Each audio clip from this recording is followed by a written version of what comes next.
Hoy hablaremos sobre las acciones de Estado.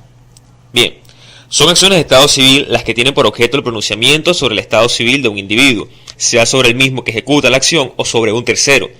La amplitud de este término depende de la amplitud de lo que se entienda por Estado civil. En Venezuela se entiende Estado civil en sentido restringido, es decir, el conjunto de condiciones o cualidades de una persona relativa a su posición con respecto a la familia. Entonces, al hablar de acciones de Estado civil, nos estaremos refiriendo a las acciones del Estado civil familiar. Ahora pasemos a hablar sobre la clasificación de las acciones de Estado civil.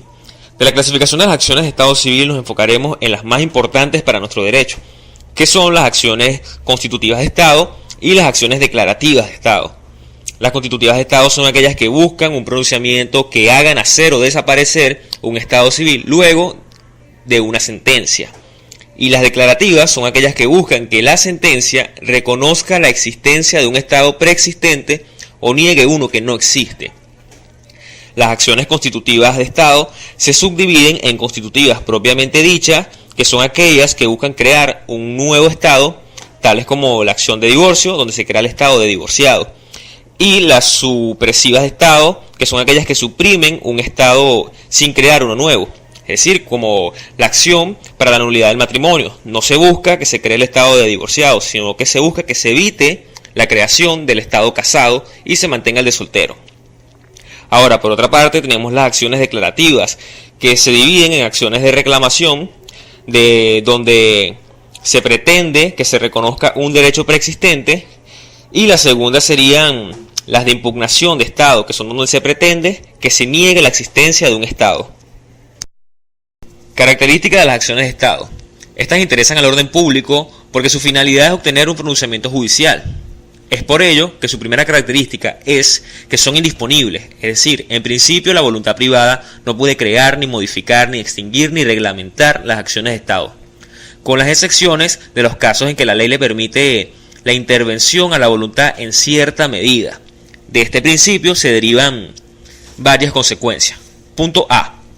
La voluntad no basta para crear acciones de Estado, es decir, el juez no puede admitir acciones de Estado distintas a las que prevé la ley, o admitir las existentes por causales distintas a las que prevé la ley, aunque medie acuerdo entre las partes.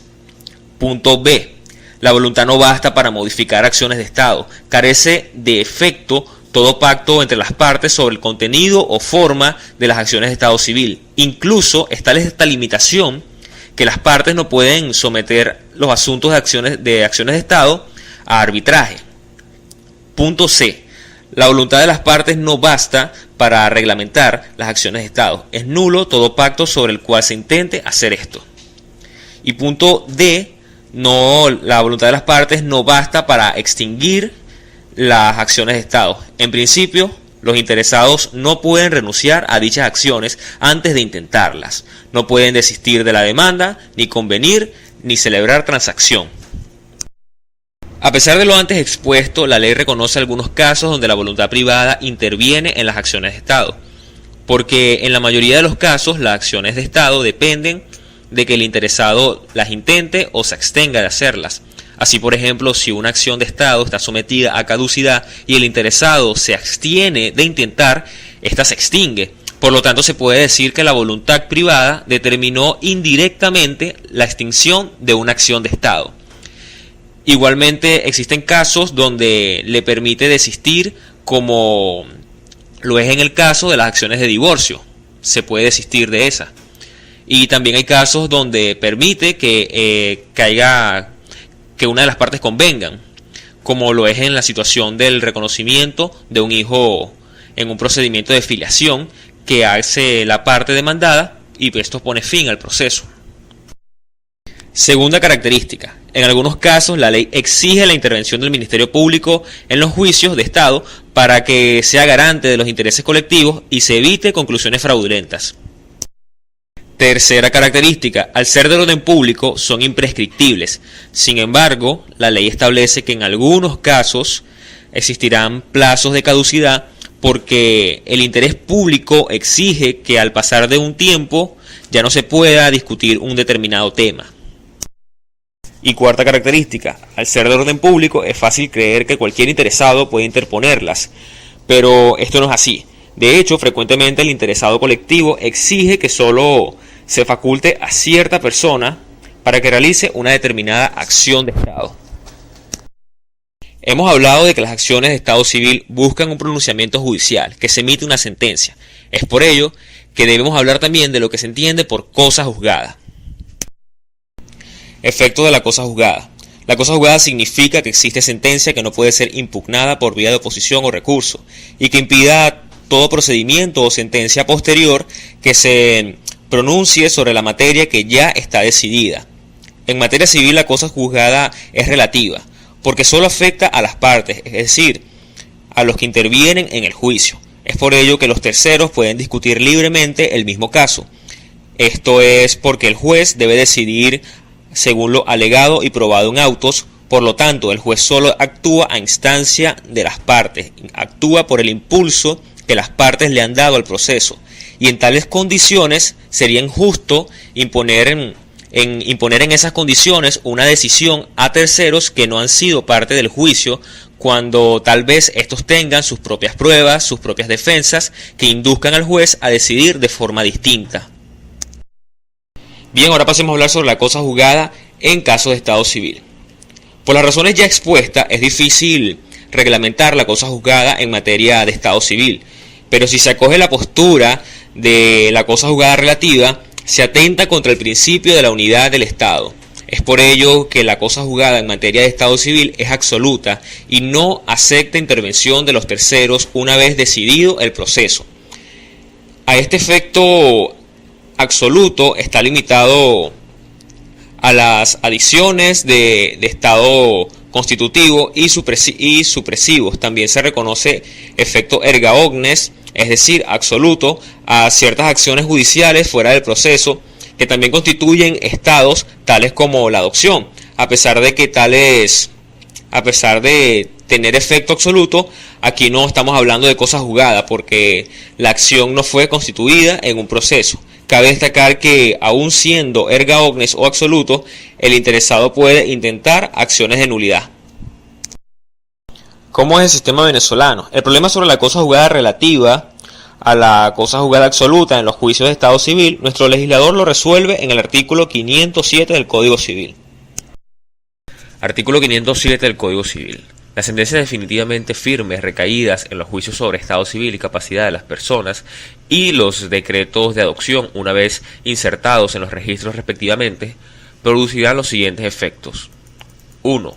Las sentencias constitutivas de nuevos estados y las de supresión de estado o capacidad, como disolución o nulidad del matrimonio, separación de cuerpos, interdicción, inhabilitación, extinción de la patria potestad, los decretos de adopción, etc., producen inmediatamente efectos absolutos para las partes y para los terceros o extraños al procedimiento. 2. Las sentencias declarativas en que se reconozca o se niegue la filiación o sobre reclamación o negación de Estado y cualquiera otra que no sea de las mencionadas en el número anterior producirán inmediatamente los mismos efectos absolutos que aquellas, pero dentro del año siguiente a su publicación podrán los interesados que no intervinieron en el juicio demandar a todos los que fueron parte de él, sin excepción alguna, para que se declare la falsedad del Estado o de la filiación reconocidos en el fallo impugnado. No tendrá este recurso los herederos ni los causavientes de las partes en el primer juicio, ni los que no intervinieron en él, a pesar de haber tenido conocimiento oportuno de las instauraciones del procedimiento. Las sentencias que se dicten en el segundo juicio será obligatoria para todos, así para las partes como para los terceros. Contra ella no se admitirá recurso alguno. A los efectos del cómputo del año fijado para la caducidad del recurso concedido en este artículo, un extracto de toda sentencia que declare o niegue el estado o la filiación se publicará en un periódico de la localidad sede del tribunal que la dictó. Si no hubiere periódico en la localidad sede del tribunal, la publicación se hará por un medio idóneo. Asimismo, siempre que se pruebe una acción sobre la cual haya de recaer un fallo comprendido en este artículo, el tribunal hará publicar un edicto en el cual en forma resumida se haga saber que que se haga saber que determinada persona ha propuesto una acción relativa a afiliación o al estado civil, y llamado a hacerse parte en juicio a todo el que tenga interés directo y manifiesto en el asunto. Más allá de estos, este es el artículo 507 del Código Civil, el cual puede ser revisado por cualquiera que tenga el código, pueda meterse en internet a buscar el código. Bien, lo importante también de la lectura de este artículo sería sacar algunos elementos, como por ejemplo, primero, que las sentencias constitutivas de estados y supresivas de estados tienen inmediatamente un efecto absoluto para las partes y para los terceros, es decir, para aquellos extraños al juicio. Y también se tiene que hacer el reconocimiento que los decretos de adopción también producen efectos absolutos, es decir, un decreto de adopción que no proviene de una sentencia nacida de un proceso, también tiene efectos absolutos. No es un acto judicial, es un acto extrajudicial que tiene efectos absolutos, igual que las sentencias que declaren las constitutivas o supresivas de Estado.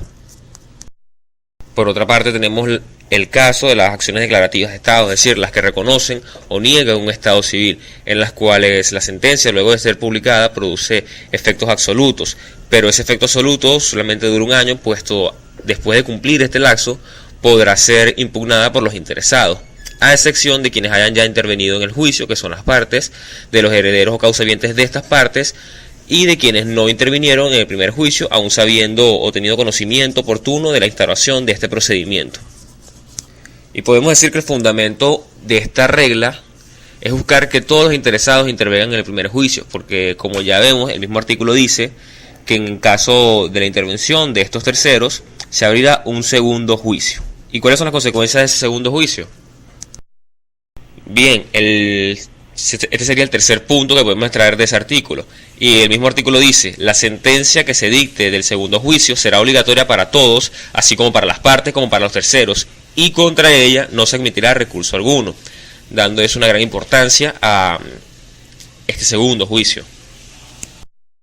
Y solo para agregar más al análisis de este artículo y recalcar lo importante que es para el legislador que todos los interesados intervengan en el primer juicio, podemos notar que en el artículo se expresa que una vez interpuesta la acción de reclamación de un estado civil, el tribunal inicia un proceso de publicación en el cual se busca conseguir que todos los terceros interesados intervengan en el primer juicio. Y bien, eso sería todo por la clase de hoy.